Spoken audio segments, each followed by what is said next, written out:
Brought to you by TechnoSpark 20 series smartphones. I'm superhuman. Dabangg નેતા તરીકેની છબી ધરાવતા વડોદરાના વાઘોડિયાના એક સમયના ધારાસભ્ય મધુ શ્રીવાસ્તવ એકવાર ફરી ચર્ચામાં આવ્યા છે, કારણ કે તેમને પાછી પાની કરી છે. જી હા, મધુ શ્રીવાસ્તવે ફોર્મ પરત લેવાનું નક્કી કર્યું અને તેમને ફોર્મ પરત લઈ લીધું છે. ચૂંટણીના અવનવા રંગ લોકસભામાં આ વખતે ગુજરાતમાં ખાસ કરીને જોવા મળી રહ્યા છે, જેમાં સુરતમાં તો હાઈ વોલ્ટેજ ડ્રામા ચાલી જ રહ્યો છે, પરંતુ હવે તેની સાથે વડોદરાથી પણ સમાચાર આ પ્રાપ્ત થયા છે અને મધુ શ્રીવાસ્તવ જે દબંગ નેતા છે, દબંગ નેતા તરીકેની છબી ધરાવે છે, હવે તેમને પાછી પાની કરી હોય તેવું લાગી રહ્યું છે.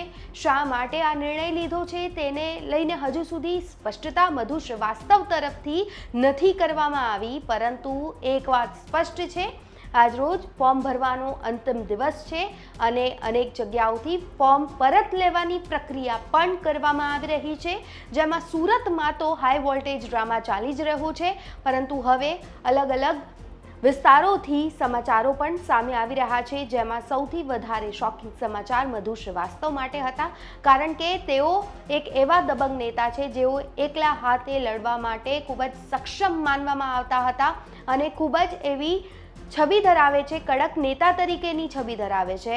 ભારતીય જનતા પાર્ટી તરફથી તેઓ નારાજ થયા અને ત્યારબાદ તેમણે નક્કી કર્યું હતું કે હું કોંગ્રેસ જો અગર મને ટિકિટ આપશે તો હું કોંગ્રેસમાંથી ચૂંટણી લડીશ, પરંતુ કોંગ્રેસે અન્ય ઉમેદવારને ટિકિટ આપી, જેને લઈને પછી મધુ શ્રીવાસ્તવે નક્કી કર્યું હતું કે હું અહીંથી અપક્ષ ઉમેદવારી અને એકલા હાથે ચૂંટણી લડીશ.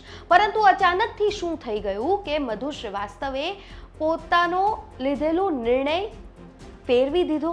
અત્યારે ચારેકોર આની ચર્ચા ચાલી રહી છે, ત્યારે મધુ શ્રીવાસ્તવ એકવાર ફરી ટોક ઓફ ધ ટાઉન બન્યા છે અને આ પહેલા તેમને શું કહ્યું છે એ પણ આપણે સાંભળી લઈએ તેમની પ્રતિક્રિયા.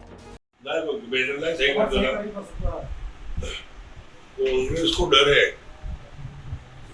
सच्ची बात तुम बोलो, कांग्रेस को डर है कि मधुभाई को टिकट दी और मधुभाई जीत गए तो मधुभाई को संभालेगा कौन? तो बीजेपी को नहीं संभाल सकते, बीजेपी को नहीं काटते तो कौन काटे? તો અત્યારે આ સ્પેશિયલ રિપોર્ટમાં બસ આટલું જ. ગુજરાતના તમામ મહત્વના સમાચાર જોવા માટે અને જાણવા માટે આપ જોડાયેલા રહો ગુજરાત તક સાથે. ફરી મળીશું. નમસ્કાર.